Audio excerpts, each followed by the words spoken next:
WhatsApp guys, आज हम देखने वाले हैं Pawan Kalyan versus Vijay, the new battle for Hindutva in south India. आपको पता है थलपति विजय भी पॉलिटिक्स में आ रहे हैं अपनी एक अलग पार्टी बनाकर, और पवन कल्याण तो ऑलरेडी है ही। तो इसके ऊपर बहुत सारी बातें होंगी, देखेंगे पूरे वीडियो।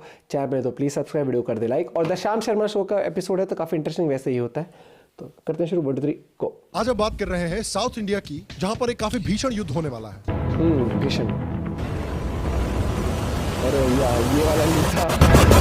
अरे कंट्रोल होता है, ये नहीं। आइडियोलॉजिकल वॉर की बात कर रहा हूँ। सदर्न इंडियन स्टेट्स में इस समय पर आइडियोलॉजिकल बैटल लाइंस ड्रॉ हो रही हैं। एक तरफ है हिंदुत्व के नए जनरेशन का आगाज, an unapologetic Sanatani Hindu. I am an unapologetic Sanatani Hindu. और दूसरी तरफ है द्रविडियन आइडियोलॉजी के नया जनरेशन। பொறுத்தவரைக்கும் நாம எல்லாரும் ஒண்ணுதான், நாம எல்லாரும் சமம் தான். அதனால என் நெஞ்சில் குடி இருக்கும். बड़ा फैन बेस बन चुका है ऑलरेडी। என்னோட உயிர் வணக்கங்கள்।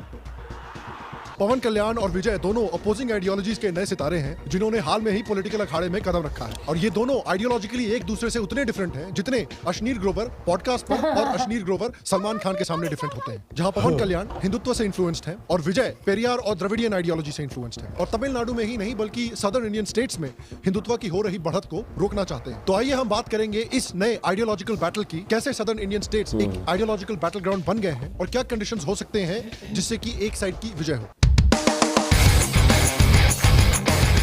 हेलो श्याम शर्मा शो के इस एपिसोड में आपका बहुत बहुत स्वागत है। मैं हूं सेकुलरिज्म का सीईओ श्याम शर्मा, और आप सबको सेक्युलर। एक सेकंड ना, देखिए जिन दो लोगों की हम बात आज करने जा रहे हैं, दोनों एक्टर्स टर्न्ड पॉलिटिशियन हैं। और ये ट्रेंड एक्चुअली काफी इंटरेस्टिंग है, क्योंकि ये ट्रेंड काफी पुराना है सदर्न इंडियन स्टेट्स में। इनफैक्ट आजादी के पहले भी जैसे के आर रामास्वामी थे, जो 40s के दशक में काफी जाने माने एक्टर थे, उन्होंने द्रविडियन पार्टीज के लिए, द्रविडियन आइडियोलॉजी के लिए काफी प्रचार किया, जिससे वो 1960 में लेजिस्लेटिव काउंसिल के मेंबर भी चुने गए थे। अब देखिए नॉर्थ में भी कुछ एक्टर्स हैं जो काफी सक्सेसफुल रहे हैं पॉलिटिक्स में, लेकिन इस वीडियो में हम सदर्न स्टेट्स के एक्टर्स की जनरली बात करेंगे। फॉर एग्जाम्पल एक काफी बड़ा एग्जाम्पल है एमजी रामचंद्रन का, जिन्हें एमजीआर भी कहा जाता है। एमजीआर ने ही 1972 में डीएमके से अलग होकर अपनी खुद की पार्टी एआईएडीएमके बनाई थी, जो आज तमिलनाडु की काफी प्रोमिनेंट पॉलिटिकल पार्टी है। एमजीआर अपनी स्टारडम की वजह से 1977 में 2 कंसेक्यूटिव टर्म्स के लिए तमिलनाडु के चीफ मिनिस्टर भी रहे थे। उन्हीं के फुटस्टेप्स पर जयललिता ने भी फॉलो किया था, और वो भी फिल्म इंडस्ट्री से पॉलिटिक्स में आई थी और तमिलनाडु की चीफ मिनिस्टर बनी थी। आंध्र प्रदेश में भी ये ट्रेंड रहा है। 1982 में सुपरस्टार एनटी रामाराव, जिन्हें एनटीआर भी कहा जाता था, उन्होंने पॉलिटिक्स में एंट्री ली और अपनी तेलुगु देशम पार्टी बनाई।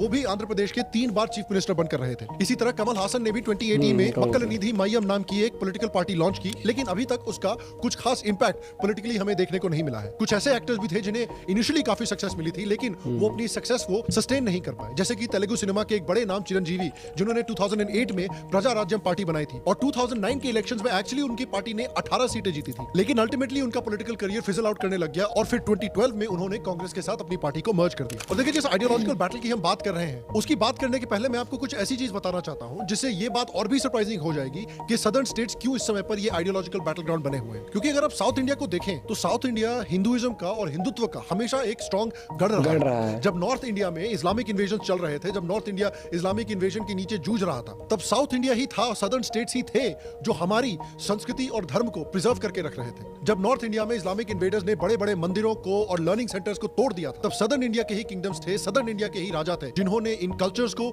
इन लिटरेरी और एजुकेशनल ट्रेडिशंस को बचाकर रखा हुआ था। हमारे ग्रेट चोला, पल्लवा, चेरा और विजयनगर एम्पायर्स ने, जो पॉलिटिकली और मिलिटरीली तो स्ट्रॉन्ग किंगडम्स थे ही, लेकिन भारतीय धर्म के और भारतीय लिटरेरी और एजुकेशनल परंपराओं को भी काफी उन्होंने प्रिजर्व किया था। इनफैक्ट चोला एम्पायर के समय पर तो हिंदू धर्म का प्रभाव इंडिया से बाहर भी थाईलैंड, इंडोनेशिया, कैम्बोडिया और वियतनाम तक पहुंच गया था। इसके अलावा कई राजा महाराजाओं ने इस्लामिक इन्वेडर्स का भी काफी स्ट्रॉन्ग रेजिस्टेंस दिया था। इनफैक्ट विजयनगर एम्पायर ने बहमनी सल्तनत और पावरफुल डेक्कन सल्तनत जैसे पावर्स को काफी सालों तक रेजिस्ट किया था। इन बड़े बड़े एम्पायर्स ने पूरे साउथ में काफी भव्य मंदिर बनाए थे, जो आज भी थैंकफुली खड़े हैं, जिनको हम जाकर विजिट कर सकते हैं। इनफैक्ट ऑथर संदीप बालकृष्ण ने तो यहाँ तक कहा था कि विजयनगर एम्पायर ने दुनिया को one of the first examples दिया था हिंदू यूनिटी के पावर का। If the story of the Vijayanagara Empire can be told in just one sentence, it is this: what began as a spirited Hindu resistance against alien Islamic invasions, it gave birth to a grand civilization that showed the entire world what true Hindu unity could really accomplish. Krishna Devaraya और Devaraya II जैसे rulers थे, जिन्होंने कई बड़े बड़े मंदिर बनवाए थे, जैसे कि विरूपक्ष मंदिर, तिरुपति का वेंकटेश्वर मंदिर। और सिर्फ राजा महाराजा ही नहीं, सदर्न स्टेट्स के सेंट्स जैसे कि रामानुजा, बसावन्ना, आदि शंकराचार्य और अलवर संत जो हैं, उन्होंने हिंदुइज्म को न सिर्फ प्रिजर्व किया बल्कि इवॉल्व किया और वापस पूरे देश में स्ट्रॉन्ग करने का काम किया। और इसीलिए ये बात और भी सरप्राइजिंग, शॉकिंग और अनफॉर्चुनेटली सैड हो जाती है कि आज सदर्न स्टेट्स में इस तरह का एक बैटल ग्राउंड बना हुआ है हिंदुत्व और एंटी हिंदू आइडियोलॉजीज के बीच में। और इनके पीछे देखिए वही हाथ है जो हाथ जनरली सारी भसड़ के पीछे होता है। पहला है ब्रिटिश प्रोपेगेंडा, दूसरा है अनफॉर्चुनेटली कास्ट पॉलिटिक्स जो हिंदू कल्चर से भी निकल कर आया है, और तीसरा है इस्लामिक पोलराइजेशन। देखिए पहले अगर ब्रिटिश प्रोपेगेंडा की बात करें तो उसने एक्चुअली काफी आउटसाइड रोल निभाया है सदर्न स्टेट्स में ये एंटी हिंदू फीलिंग डेवलप करने के लिए। देखिए अंग्रेज जानते थे कि इंडिया जैसे बड़े देश पर कभी भी राज नहीं किया जा सकता जब तक Divide and rule करना पड़ेगा। ये Divide and जरूरी rule। माना गया कि इंडियंस को एक Simple दूसरे था से उनका। नफरत करना सिखाना पड़ेगा प्रॉपर्ली। तो देखिए नॉर्दर्न स्टेट्स में तो कास्ट का काफी प्रॉब्लम्स क्रिएट किए गए, हिंदू वर्सेस मुस्लिम के काफी प्रॉब्लम्स क्रिएट किए गए। सदर्न स्टेट्स में एक नई थ्योरी इजाद की गई, एक नया प्रॉब्लम इजाद किया गया जिसका नाम था आर्यन इन्वेजन थ्योरी, जो कि ब्रिटिश राज का एक बहुत केयरफुली प्लान प्रोपेगेंडा था। इस थ्योरी के जरिए ब्रिटिश ने इंडिया को नॉर्थ और साउथ में डिवाइड करने की कोशिश की। नॉर्थ इंडियंस को इन्वेडर्स यानी सेंट्रल एशिया से आए हुए आर्यंस बताया जाता था, और वहीं साउथ इंडियंस को, खासकर तमिलनाडु के लोगों को द्रविडियंस यानी भारत के ओरिजिनल इनहैबिटेंट्स बताया जाता था। इन्हें मूल निवासी भी कहा जाता था। एक नैरेटिव बनाया गया था कि ये जो बाहर से आए हुए आर्यंस हैं, इन्होंने भारत पर इन्वेजन किया, भारत में रह रहे इन मूल निवासियों को खदेड़ कर तमिलनाडु भगा दिया और बाकी भारत पर कब्जा कर लिया। अब देखिए साइंटिस्ट्स ने और हिस्टोरियंस ने काफी डिटेल में इस बेसलेस आइडियोलॉजी को, इस बेसलेस प्रोपेगेंडा को थॉरली डिबंक कर दिया है। लेकिन इसके बावजूद अनफॉर्चुनेटली सदर्न स्टेट्स में, पर्टिकुलरली तमिलनाडु में, ये द्रविडियन आइडियोलॉजी काफी जोरों से घर कर चुकी है, और इस आइडियोलॉजी से बेस्ड कई सारे पार्टीज भी निकल कर आए हैं। और अनफॉर्चुनेटली सदर्न स्टेट्स में कुछ कास्ट डिस्क्रिमिनेशन भी हमने देखी है, तमिलनाडु में, केरला में, कर्नाटका, आंध्रा जैसे स्टेट्स में, जिस वजह से ये जो थ्योरी है ये और भी कैल्सिफाई कर गई। और इस थ्योरी का इस्तेमाल करके कई पॉलिटिकल पार्टी सक्सेसफुल हुई है, जैसे कि डीएमके, एआईएडीएमके, वीसीके, एनटीके या कुछ हद तक वाईएसआर कांग्रेस। और देखिए द्रविडियन आइडियोलॉजी को भारत ने प्रमोट करने के पीछे सिर्फ डिवाइड एंड रूल का ही गोल नहीं था, एक और बड़ा गोल था ब्रिटिश का कि इंडियंस को फिर क्रिश्चियनिटी में कन्वर्ट किया जाए। अब देखिए अंग्रेज तो चले गए, लेकिन उनके जो टट्टू हैं अभी भी उनका काम इसी तरह से कंटिन्यू कर रहे हैं। Chitpavananda, the famous educationist seer of Tamil Nadu, had recorded an interesting confession once by a Madurai bishop. It said that the Dravidian movement was a time bomb set by the church to destroy Hinduism. Now, though dramatic, this sentiment has actually played out a number of times. According to reports Christian mafia इस समय पर बहुत active है तमिलनाडु में। In fact खासकर convent schools और colleges को इस्तेमाल किया जाता है, खासकर जो इकोनॉमिकली बैकवर्ड स्टूडेंट्स हैं उनको टारगेट करने के लिए और उनको कन्वर्ट करने के लिए। आप एक हिंदू फैमिली है, पुअर हिंदू फैमिली है, आपकी बीवी बीमार है, हस्बैंड बीमार है, आपके पास हॉस्पिटल नहीं है, जाने को पैसे नहीं है, आप नहीं जा पा रहे हैं। कोई हिंदू टेंपल के पास ये पैसे, उनके पास कंट्रोल नहीं है कि वो हॉस्पिटल बना दें, लेकिन कोई मिशनरी हॉस्पिटल है, आपको वहां ले जाते हैं, आपको वहां ट्रीट किया, subtly, not so subtly. In fact कई जगह क्रिश्चियन मेडिकल कॉलेज में भी ये होता है, not so subtly. You have the priest sneaking into all these emergency ward trying to convert. This is happening in CMC, you know. तो बाकी hospital होगा तो वो कहेंगे हमारा तो ये दायित्व है, हम तो प्रोसेलिटाइज करेंगे, हमें तो कहा है। और इसी द्रविडियन आइडियोलॉजी या फिर नॉर्थ वर्सेस साउथ का जो प्रोपेगेंडा बनाया गया है, उसका एक और बड़ा बाई प्रोडक्ट है लैंग्वेज वॉर। ये इंटेंशनली अगेन नॉर्थ और साउथ में एक डिवाइड करने के लिए बनाया गया है, जबरदस्ती नॉर्थ और साउथ के हिंदुओं को बांटने के लिए क्रिएट किया गया है। अब देखिए नेशनल एजुकेशन पॉलिसी में हिंदी को एक एडिशनल लैंग्वेज के रूप में इंट्रोड्यूस करने की बात हुई थी, बट साउथ की कई पार्टीज जैसे कि जस्टिस पार्टी, डीएमके ने ऐसा नैरेटिव बनाया कि तमिल को रिप्लेस किया जा रहा है और वहां पर जबरदस्ती उनके तमिल को रिप्लेस करके हिंदी को इंपोज कर दिया जाएगा। इसे हिंदी इंपोजिशन कहा गया। लेकिन देखिए सच बात यह है कि तमिल लैंग्वेज को रिप्लेस करने की कोशिश नहीं हो रही है, बस एक एक्स्ट्रा लैंग्वेज को ऐड करने की कोशिश हो रही है, ताकि पूरे भारत में इंग्लिश के अलावा भी एक यूनिफॉर्म लिंक लैंग्वेज हो जो भारत की ओरिजिनल लैंग्वेज हो। Article 351 of the Indian constitution is part of the directive principles of state policy for promoting the Hindi language through out India. लेकिन इसके बावजूद तमिलनाडु में यह रेटरिक फैलाया गया है कि तमिल को हटाकर वहां पर हिंदी इंपोज कर दी जाएगी। इसलिए 1937 से लेकर आज तक तमिलनाडु में इस बात को लेकर 5 बड़े राइट्स हो चुके हैं। The DMK stirs a mega protest against any imposition of Hindi in central education institutions. सही चीज जब तक सब पहुंचेगी नहीं On this लोगों तक note, वही South चीज। India, especially Tamil Nadu, has always been against Hindi imposition. There have been various protests from 1937 till date. மயில் கற்களில் பலமொழி பேசுவதும் அறிந்திருக்கக்கூடிய இணைப்பு மொழியான और ये इंटरेस्टिंग बात है कि इनको नॉर्थ इंडिया से, नॉर्थ इंडियन से इतनी नफरत है, वहीं ये पार्टी नॉर्थ इंडियन कंसल्टेंट्स को हायर करती है अपने इलेक्शंस को लड़ने के लिए। और इसी वजह से देखिए तमिलनाडु में जितनी भी प्रॉपर्टीज हैं उसमें जहां पर भी हिंदी सिंबल्स या हिंदी लैंग्वेज दिखता है उसको डैमेज किया गया था। आज उसी का एक रैबिड वर्जन हम कर्नाटका में भी देख रहे हैं, जहां पर गुंडे हैं जो नॉर्थ इंडियंस को पीट रहे हैं या नॉर्थ इंडियंस को अटैक कर रहे हैं या उनको धमकियां दे रहे हैं कि आपको कन्नड़ा बोलना पड़ेगा, हिंदी बोलना अलाउड नहीं, आपको कन्नड़ा ही बोलना पड़ेगा। No, we will not speak in Kannada. Why we will speak in Kannada? भाई जब नहीं आती तो नहीं आती ना। अब देखिए, मेरा पर्सनल मानना है कि आप कहीं भी जाकर सेटल होते हैं तो वहां का लैंग्वेज आपको सीखना चाहिए। आप अगर अमेरिका में जाकर सेटल हो रहे हैं तो आपको इंग्लिश आनी चाहिए। आप अगर पोलैंड में जाकर सेटल हो रहे हैं तो आपको पोलिश आनी चाहिए। अगर आप फ्रांस में जाकर सेटल हो रहे हैं तो आपको फ्रेंच सीखनी चाहिए। उसी तरह से मैं मानता हूं कि अगर आप तमिलनाडु या कर्नाटक में सेटल हो रहे हैं तो आपको वहां की लोकल लैंग्वेज सीखनी चाहिए। I think it is just the right thing to do. लेकिन आपको आने वाले लोगों को एनकरेज करना चाहिए, उनको इंसेंटिव्स देने चाहिए कि आप अगर लोकल लैंग्वेजेस को सीखेंगे तो आपको हमारी गवर्नमेंट से कुछ इंसेंटिव्स मिल सकते हैं, कि आपको जॉब्स में प्रेफरेंस मिल सकती है, या आपको कुछ स्टाइपेंड्स मिल सकते हैं, कि आपने यहाँ पर आके एक एफर्ट दिखाया है हमारे कल्चर में लीड होने का और हमारे लैंग्वेज को सीखने का, और इसके लिए हमारी गवर्नमेंट, हमारी सोसाइटी आपको रिवॉर्ड करना चाहती है। तो लोगों को इंसेंटिव्स प्रोवाइड करने चाहिए। लोगों को आप अगर धमकियां दीजिएगा, लोगों को आप अगर पीटिएगा, मारिएगा, तो इससे सिर्फ दुश्मनी पैदा होगी, इससे कल्चरल एक्सचेंज नहीं पैदा होगा भाई साहब। तो आप जब अब इस बैटल ग्राउंड को समझ गए हैं तो अब इस बैटल ग्राउंड में उतरे दो नए बड़े प्लेयर्स को देखते हैं। पहले प्लेयर है पवन कल्याण। पवन कल्याण आंध्र प्रदेश की इन्फ्लुएंशियल कापू कम्युनिटी से आते हैं, जो आंध्र प्रदेश की 20% पॉपुलेशन होल्ड करती है। पवन कल्याण हमेशा से काफी हार्डकोर हिंदू रहे हैं। पॉलिटिक्स में आने से पहले भी वो कोशिश करते थे कि अपनी मूवीज में जितना हो सके वहां अपने कल्चर को एक पॉजिटिव वे में शोकेस कर सकें।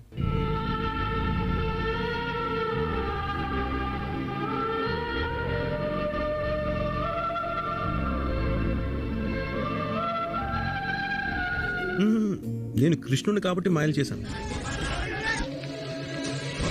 पवन कल्याण ने अपने पॉलिटिक्स की करियर की शुरुआत 2008 में की थी, जब उन्होंने युवा राज्यम के प्रेसिडेंट के रूप में काम किया था, जो प्रजा राज्यम पार्टी का यूथ विंग था। लेकिन जब 2012 में पीआरपी को कांग्रेस के साथ मर्ज कर दिया गया था चिरंजीवी के द्वारा, तो पवन कल्याण ने खुद को पार्टी से अलग कर दिया था, क्योंकि पवन कल्याण हमेशा से प्रो हिंदुत्व थे और उन्हें यह बात पसंद नहीं आई थी कि वो ऐसे पार्टी में रहे जो हमेशा हिंदुओं को विलेनाइज करती है और माइनॉरिटी अपीसमेंट करती है। इसीलिए 2014 में पवन कल्याण ने जनसेना पार्टी के नाम से खुद की पार्टी लॉन्च की और उस समय से उन्होंने हिंदुत्व पर स्ट्रॉन्ग स्टांस लिया है और हिंदुत्व को काफी प्रमोट भी किया है। पवन कल्याण ने फ्री टेंपल मूवमेंट पर क्लियर स्टैंड लिया है। Hindus temple should be controlled only by Hindus. पवन कल्याण ने वक्फ बोर्ड जिस तरह से जमीन को हड़पती है उसके खिलाफ भी एक कड़ा स्टैंड लिया है। पवन कल्याण आरएसएस को भी काफी प्रेज कर चुके हैं। RSS లో ఒక ఫ్లోట్ చేసిన ఒక పార్టీ సంఘ్ నుంచి చాలా మంది నాయకులు వచ్చి నిస్వార్థంగా చేసి వెళ్ళిపోతారు, వాళ్ళు గుర్తింపు కూడా ఉండదు, जनरल सेक्रेटरी అవుతారు।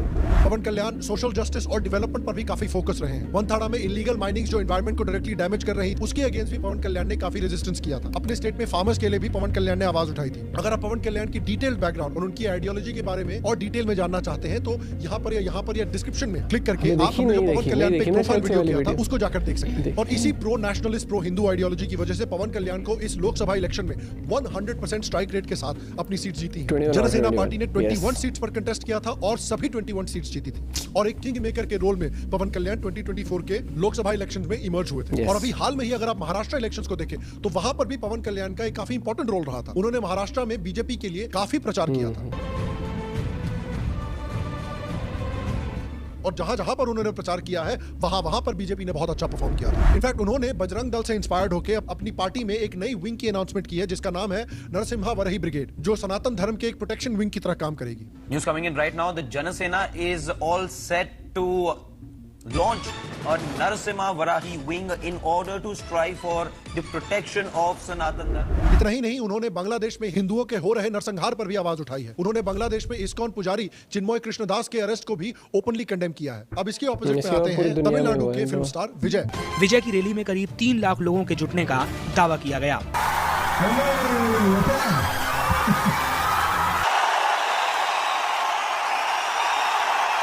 For some reason इनके फैंस अक्षय कुमार के लुक्स पर आवाज उठा रहे थे। अब क्या ही बोले यार इसके जवाब में। ये भी पवन कल्याण की तरह सदर्न स्टेट्स के एक फ्यूचर लीडर की तरह उभरना चाहते हैं, लेकिन इनकी आइडियोलॉजी बिल्कुल ऑपोजिट है। लेकिन मेन बात यह है कि ये पवन कल्याण के बिल्कुल ऑपोजिट है आइडियोलॉजिकली, यानी कांग्रेस स्टाइल सेक्युलरिज्म में विश्वास रखते हैं। दरगाह में माथा टेकते हैं, इफ्तार पार्टी ऑर्गेनाइज करते हैं, लोगों को रमजान पर विश करते हैं, लेकिन हिंदू त्योहार पर जनरली चुप रहते हैं। Ladies and gentlemen, let me add that Vijay, it's Vijay Joseph. That's his middle name. He's supposed to be Christian. Now the thing is, if he's saying happy Eid and Ramzan wishes everything, maybe he's doing it because they're in a minority.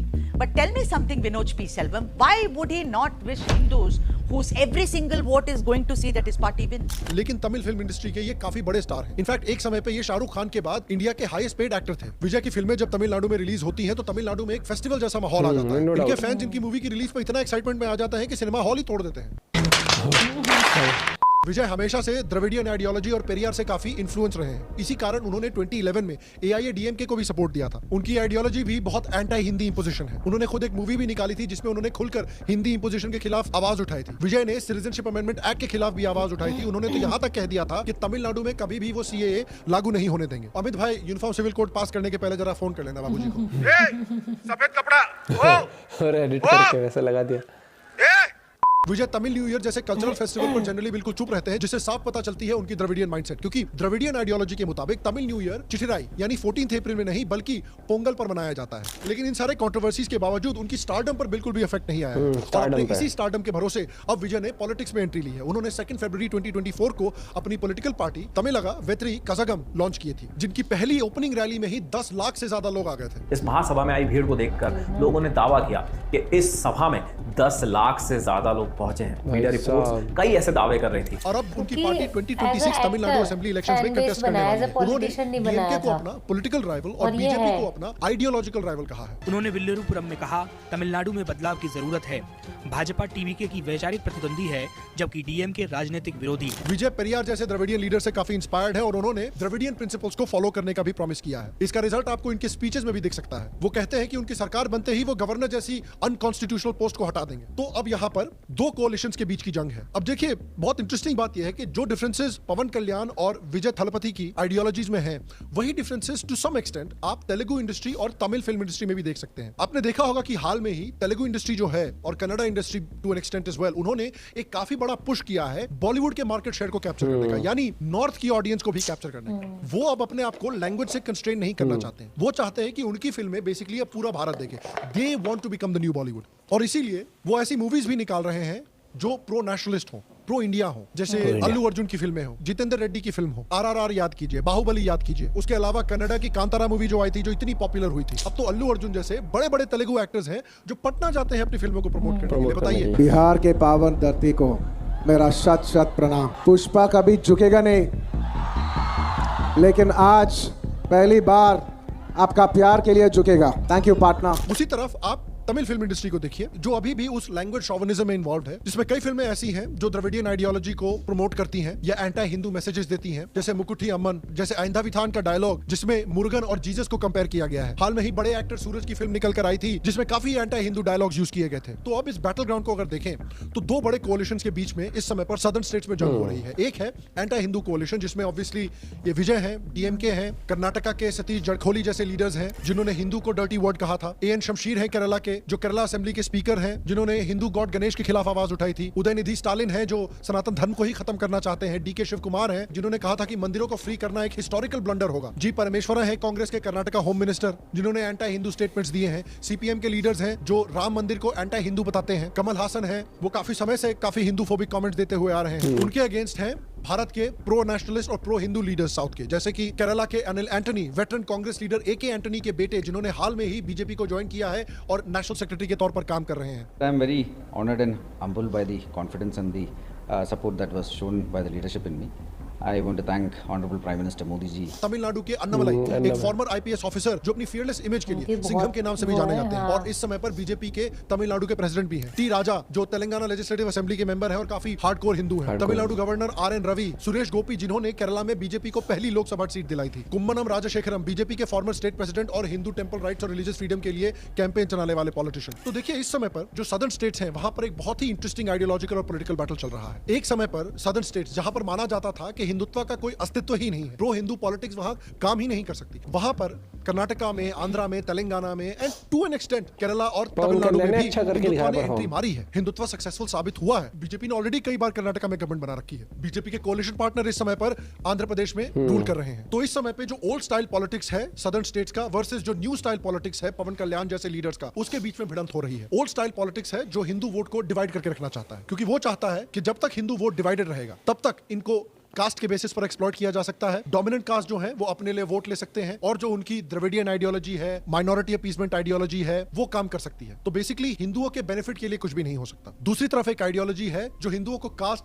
Reason और language के basis से उठकर अपने आप को सिर्फ Hinduism से relate करने को कह रहे हैं, अपने सिविलाइजेशन से रिलेट करने को कह रहे हैं और एकजुट होने को कह रहे हैं। जो नारा योगी आदित्यनाथ ने दिया है, बटेंगे तो कटेंगे, जो नारा मोदी गवर्नमेंट ने दिया है, एक है तो सेफ है, इसी नारे को पवन कल्याण और अन्नामलाई जैसे लीडर्स लेकर अब सदर्न इंडिया में धावा बोल रहे हैं। अब इस बात को सदर्न इंडियन स्टेट्स में कम्युनिकेट किया जा रहा है कि अब समय है भारत को ग्रेटनेस की तरफ ले जाना है, और अगर भारत को ग्रेटनेस की तरफ ले जाना है, हिंदुओं को अपने राइट्स को बचाना है, अपने सिविलाइजेशनल कल्चरल गोल्स को अचीव करना है, तो अब लैंग्वेज, कास्ट, रीजन, इन सब बकवास से बाहर निकलिए, एकजुट होइए। एकजुट होइएगा तो भारत कुछ भी अचीव कर सकता है, लेकिन बटेंगे तो कटेंगे। और मैं आपसे पूछना चाहता हूं, आपको क्या लगता है कि इस आइडियोलॉजिकल बैटल में कौन जीतेगा? क्या आपको लगता है कि हिंदुत्व कभी भी केरला जैसे स्टेट्स में या तमिलनाडु जैसे स्टेट्स में या तेलंगाना जैसे स्टेट में सक्सेसफुल हो सकता है? अगर हाँ, तो क्या कंडीशंस मीट होने पड़ेंगे इन स्टेट्स में सक्सेसफुल होने के लिए हिंदुत्व आइडियोलॉजी को और हिंदुत्व पॉलिटिशियंस को? अगर आप सदर्न स्टेट से हैं तो प्लीज जरूर नीचे कमेंट करके मुझे बताएं कि आपके हिसाब से क्या चीजें हैं, क्या कंडीशंस हैं जो मीट होनी चाहिए। बाकी मैंने अभी हाल में ही एक पेट्रन्स के लिए ही एपिसोड डाला है जो यूट्यूब एक जो सोच होती है ना, और एक जो हिस्ट्री हमारी रही है, हम उसको कभी भी डिनाई नहीं कर सकते। ये चीज़ हमें सोच के चलनी पड़ेगी। और मुझे लगता है कि एक्टर होने में और पॉलिटिशियन होने में एक फ़र्क आ जाता है। बहुत सारे एक्टर्स हैं जो सक्सेसफुल हुए हैं एज अ पॉलिटिशियन, लेकिन बहुत सारे हैं कि जो नहीं भी हुए हैं। लेकिन आपका ये होता है कि जब एक इंसान वोट डालता है ना, और जब जैसे गांव से भी कोई निकलता है, एक जो एक मिडिल क्लास फैमिली है, लोअर मिडिल क्लास फैमिली है, बेचारा कोई गरीब है, तो वो बेहतरी के हिसाब से देखता है, वो फैंडम नहीं देखता। क्योंकि सबसे पहले उसके इंसान में नाम मायने पता क्या था, ये तो अमीर आदमी को क्या ही पता है हमारे बारे में। तब आते कि विचारधारा क्या है, क्या सोच है पॉलिटिशियन की जो हमारा वोट मांगने आया है। देखो ना, जैसे जो यंगस्टर, मतलब एक एज होती है वाली, ठीक है, 30 मतलब 18 to 30 वाला जो होता है, उसमें वो वाला फैन बेस बहुत स्ट्रांग होता है जो एक्टर होते हैं, ये है। बट मुझे लगता है कि डिपेंड करता है, अगर काम अच्छा किया उनके उधर, क्योंकि ऐसा भी होता है ना कि कई लोग को पता है क्या, आप हो सकता है फर्स्ट टाइम, इनके टाइम पे जो फर्स्ट टाइम वोटर होंगे, अरे हमारा हीरो वो ऐसा, वो दे भी देंगे वोट। लोगों को पता है, अब लोग एक समझ चुके कि एक तो हमारा जो अस्तित्व, हमारी जो सिविलाइजेशन है, जो हमारा पास्ट रहा है, उसकी रिस्पेक्ट, प्लस वक्त के साथ हमें मॉडर्नाइज भी होना पड़ेगा, हमें ग्रो भी होना पड़ेगा, हमें डेवलपमेंट फोकस्ड भी होना पड़ेगा। बटेंगे कास्ट वाइज हम एक दूसरे को ऐसा करते रहेंगे तो उससे कुछ नहीं होगा। और एक और चीज़ मैं कहना चाहता हूँ, अगर मैं कहीं ट्रैवल कर रहा हूँ तो मेरे लिए कोई कंपल्शन नहीं है कि मैं वहाँ की लैंग्वेज सीखूं, लेकिन अगर मुझे आती है तो एक बेनिफिट हो जाता है उस चीज़ का। दूसरा, आज के टाइम पर आपको पता है बड़ी से बड़ी एप्लीकेशंस आ गई, बड़े से बड़े मोबाइल्स की कंपनियां ऑलरेडी इंटीग्रेट करके दे रही है कि अगर आप मान लो इंडियन है, फ्रांस ट्रैवल कर रहा है या स्पेन ट्रैवल कर रहा है, आपको नहीं आती स्पेनिश, इटालियन नहीं आती है, आपको वो है कि बोर्ड पे लिखा है, वो आप स्कैन करते हो, ऑन द स्पॉट ट्रांसलेट हो जाता है। और आपको कोई बात कहनी है तो आप लिख के आगे वालों को पढ़ा भी सकते हो, ट्रांसलेट करके, तो बहुत चीज़ें हो जाती है। लेकिन अगर आप, हाँ भाई ने बहुत सही कहा, अगर आप कहीं रह रहे हो तो आपको अच्छी बात है, आपको बेसिक तो आनी चाहिए, क्योंकि आपका कम्युनिकेशन डेली बेसिस पर इजी हो जाता है। हाँ, लेकिन कभी इसको थोप देने, एग्जांपल हम हरियाणा में रहते हैं, कोई आता है यहाँ पर, हम कहते हैं हरियाणा में बात करेगा तो ठीक है, नहीं तो चले जाते हैं। जैसे वो ऑटो वाला बहुत धमकी वाले, मतलब हाँ, वो एक एरोगेंस है, वो कभी मैं कभी भी सपोर्ट नहीं करूंगा, चाहे वो यहाँ पर कभी आज तक ऐसा मेरे सामने तो आज तक ऐसा नहीं कोई हरियाणा में कोई कहीं का आया हो, क्योंकि अपने यहाँ पर हम देखते हैं साउथ के लोग भी आते हैं, यूपी साइड से भी लोग आते हैं, आप देखोगे बिहार साइड से भी कितने सारे लोग काम करते हैं, दिल्ली गुड़गांव में। तो कभी मैंने नहीं सुना कि किसने कहा हमारी लैंग्वेज सीख, नहीं, आज तक मैंने, भगवान कसम, आज तक नहीं सुना मैंने ये वाली चीज। तो और ये चीज ये मैं कभी अप्रिशिएट नहीं करूंगा। मुझे नहीं हाँ, भैया बताओ एक बात, हमारी शादी हो गई, शादी को 5 साल हो गए, ठीक है, मैंने कभी बोला था हरियाणवी सीख ले, वरना घर से भगा दूंगा, आज तक भैया कुछ नहीं ऐसा। और मेरे मुंह से भी आपको नॉर्मली हरियाणवी निकलती थी, क्योंकि मेरी जैसे मैं काफ़ी स्टेट्स में रहा हूँ, क्योंकि मैं पैदा गुजरात में हुआ, ऐसे ट्रैवल कर करके, तो एक वो हो जाता है कि जैसे आप माहौल में हो तो वैसे आपकी लैंग्वेज। अगर मैं मान लो पैदा हुआ होता कर्नाटका में, तो मेरी लैंग्वेज में थोड़ा सा एक्सेंट भी आता, थोड़े मैं वहाँ के वर्ड्स भी और ज़्यादा सीख पाता। तो ये चीज़ है, हम क्या होता है कि हम अगर किसी को लैंग्वेज वाइज या हम किसी को बिल्कुल उसकी आइडियोलॉजी के हिसाब से बिल्कुल डिस्क्रिमिनेट करने लग जाए कास्ट के हिसाब से, तो नहीं भाई, हमें एक विजन लेके चलना पड़ेगा कि भाई बराबर है सब। अगर कोई एंटी इंडिया होता है सबसे पहले, या कोई कास्ट बेसिस पर ही आपसे तो उस कास्ट का बात ही नहीं करनी ना भैया, ये चीज़ नहीं होती है। हाँ, अगर आप ये चीज़ करते हैं, हेल्दी डिबेट ऑलवेज वेलकम, कि भाई मैं इस पॉइंट ऑफ व्यू से एग्री नहीं करता, तेरी जो सोच है नहीं, या तो इसका कोई बेस हो या कुछ। लेकिन एक चीज़ हमेशा ध्यान रखना, मैं हमेशा कहता हूँ, धर्म हो, इंसान हो, जॉब हो, घर हो, वक्त के साथ बदलना पड़ता है। वक्त के साथ आपको मॉडर्न तरीके से भी जीना पड़ेगा। आपको याद होगा एक टाइम ऐसा होता था कि जैसे तुलसी माता है, हम लगाते हैं ना, पौधे लगाते हैं घर में, जिस घर में टॉयलेट होती थी वहां रखना वो क्या अशुभ माना जाता था। आज लोगों के घर इतने से हो गए, उसमें भी 4-4 टॉयलेट हो गए, 3-3 टॉयलेट हो गए, और तुलसी माता भी रखी जाती है, हर एक चीज। तो या तो वो गलत थे या हम गलत है बिल्कुल ही। तो थोड़ा सा वक्त के हिसाब से, नहीं तो उसी में डरेंगे ना भाई, हम तो गांव में रहते थे, 500 गज की कोठी होती थी, 4 भैंस बांधते थे। आज भी हमने फ्लैट लेके आप सोसाइटी में थोड़ी उस तरीके से रह पाओगे। ये सोसाइटी वाले बोलेंगे हम तो भाई मैं 21वीं मंजिल पे रहता हूँ, मैं तो 4 भैंस बांधूंगा ही बांधूंगा वहां पर। तो चीजें होती हैं, वक्त का बदलना भी पड़ता है। हाँ, लेकिन एंड ऑफ द डे हम रूट्स को भी नहीं भूल सकते अपनी, लेकिन रूट्स के साथ साथ हम ऐसा नहीं कि हम उसी पास्ट में ही बिल्कुल बैठे रहे। अपना पॉइंट ऑफ व्यू आप लोग शेयर कर सकते हो। Bye, take care.